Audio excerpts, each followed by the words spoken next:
Oi gente, Elê, tudo bom? Hoje eu vou falar sobre o livro Tommyknockers do Stephen King para seguir a minha meta de ler, o meu projeto de ler todos os livros do Stephen King em ordem cronológica. O próximo livro é A Metade Negra, que eu já estou lendo e logo mais vai ter vídeo sobre ele. E Tommyknockers vai contar a história sobre Haven, que é uma cidade no Maine, né, que é aquela cidade que é perto de Derry, perto das cidadezinhas ali que acontecem tudo no mundo do Stephen King. E a gente vai conhecer a história da Bob Anderson, ou Roberta Anderson, ou Bob, que mora nessa cidadezinha. Ela mora perto de um bosque e tal, num terreno sozinha, como se fosse numa chácara sozinha. Um dia ela tropeça num pedaço de metal. Ela e o cachorro dela, o Peter, fica obcecada por descobrir a continuação desse metal. Então ela quer fazer uma escavação em volta disso para descobrir o que é esse metal, o que é a ponta desse metal, o que tem embaixo da terra. Essa obsessão da Bob acaba mexendo com a cidade inteira. Então a gente vai ver o rebuliço que vai transformar essa cidade e todos os seus moradores. Todo mundo vai acabar virando uma mente só.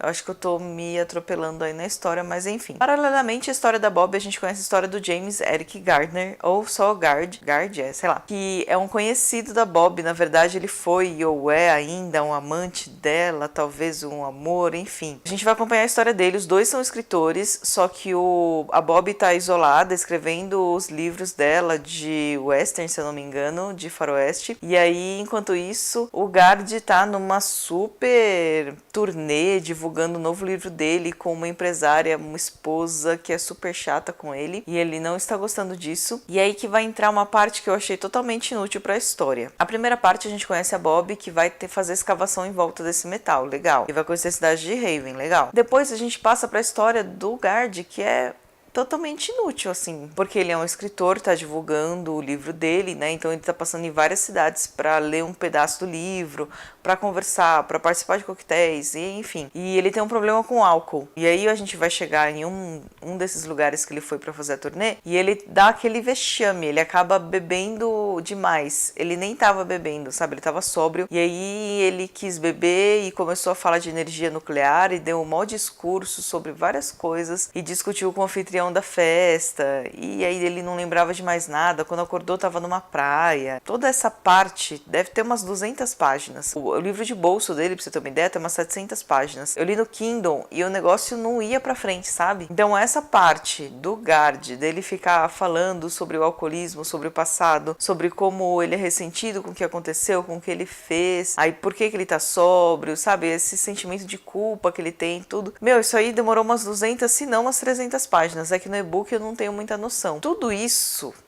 não vai fazer nenhuma diferença para aquilo, para aquela peça de metal que a Bob tá escavando lá, entendeu? Só que assim também, esse é um daqueles livros que o Stephen King escreveu no auge da bebedeira e do uso de drogas dele. Parece que nem gosta muito desse livro também.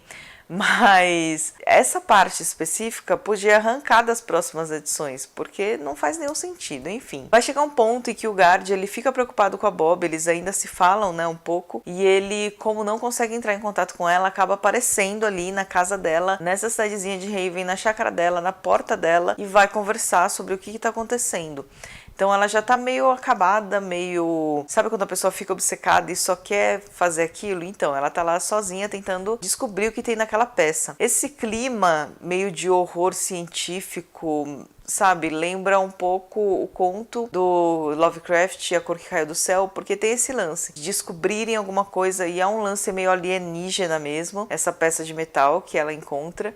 Então tem esse clima meio de alienígena, meio de horror. Pra mim foi como se fosse uma continuação do conto do Lovecraft, né? E eu achei bem legal isso, da Cor que Caiu do Céu. A Bob tá nessa de descobrir o objeto, e esse objeto começa a influenciar a personalidade de todas as pessoas. Então algumas pessoas começam a ficar super inteligentes, assim, não super inteligentes eu diria, mas de ter várias ideias geniais. Por exemplo, criar máquinas que separem cartas, e aí você enfia aquele monte de carta e ela já vai separando tudo certinho pra você, que foi o que aconteceu com a pessoa do correio. A própria Bob acaba inventando uma máquina que ela pensa e a máquina escreve sozinho o que ela tá pensando, então ela consegue escrever vários livros que ela queria escrever. Tem várias traquitanas, assim, essa máquina vai influenciando as pessoas da cidade, e as pessoas vão ficando com essas ideias geniais e vão conseguindo construir essas traquitanas. Lembre-se que elas não vão ficando mais inteligentes, elas só têm capacidade para construir essas máquinas que facilitam a vida deles. A gente tem a chefe de polícia da cidade também, que é uma pessoa muito boa e acaba não se envolvendo com tudo isso que acontece em volta dessa máquina, em volta desse pedaço de metal. De algum modo o Guard não é afetado pelo metal porque ele tem uma placa na cabeça, uma coisa assim. O que acontece é que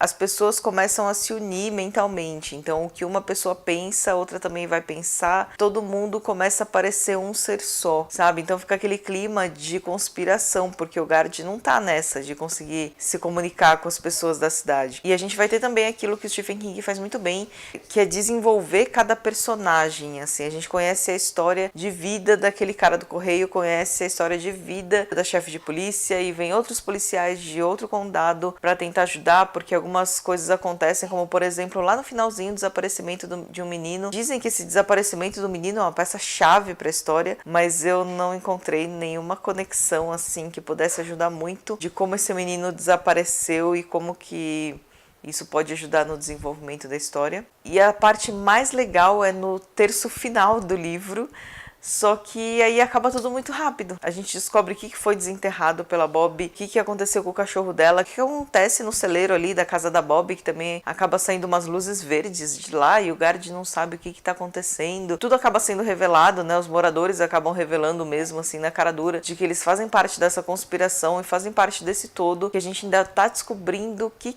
eles estão escavando e qual o fim dessa escavação, né? Para que eles foram atraídos para isso? Só que aí já é no final. Então já na última parte do livro, a gente tem o desenrolar de tudo super rápido e você passou por aquelas 200, 300 páginas do Guard brigando numa festa e você não entende por que o Stephen King quis colocar tudo isso. Talvez porque ele tivesse nessa fase, talvez porque ele quisesse, sei lá, expressar isso, porque ele tava assim também, dando vexame em festa, bebendo pra caramba, abusando de drogas, não sei. Mas eu acho que isso realmente poderia ter sido tirado das outras edições. Pra mim, como eu disse, é uma continuação do conto do Lovecraft, Da Cor que Caiu do Céu. O clima em si é muito sombrio, mas tem esse lance meio ficção científica de alienígenas.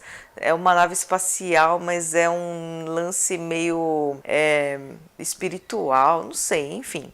Eu não sei quando junta essa parte de ficção científica, de dominar a mente dos outros, com essa parte meio espírita, assombração, de adivinhar coisas e tal, enfim. Mas esse realmente não é um livro de terror, é mais um livro de ficção científica, eu achei, do que de horror mesmo. Só o clima, que é bem pesado, assim, desse livro. No geral, podia ter pego a primeira parte e a terceira parte, juntado e arrancado tudo que aconteceu no meio, porque realmente não faz nenhum sentido pra história, e ter explorado o final e ter explorado as outras dimensões. E esse livro é interessante porque ele cita coisas, assim, até da Torre Negra, e cita coisas de O Iluminado, cita coisas de Zona Morta, de It. Tem muita... A gente vê que é o universo do Stephen King, e eu não lembro no tempo onde que esse livro tá, em qual livro da Torre Negra o Stephen King tá, mas eles estão ali num lance de dimensão bem parecidos. Pra quem gosta do Stephen King, pra quem tá lendo, eu recomendo esse livro porque afinal, né, você gosta do autor, você gosta, conhece o universo dele, mas, por exemplo, pra quem quer começar a ler, não recomendo esse primeiro livro pra você. Pra quem quer um livro super legal do Stephen King, esse não é um deles e não é um livro característico dele, é um livro mais de ficção científica. Eu vi muitas resenhas assim da galera, nossa, que livro maravilhoso, porque o Stephen King é assim mesmo e tal, mas eu não vou ficar falando bem de um livro que eu não gostei só porque eu gosto do autor,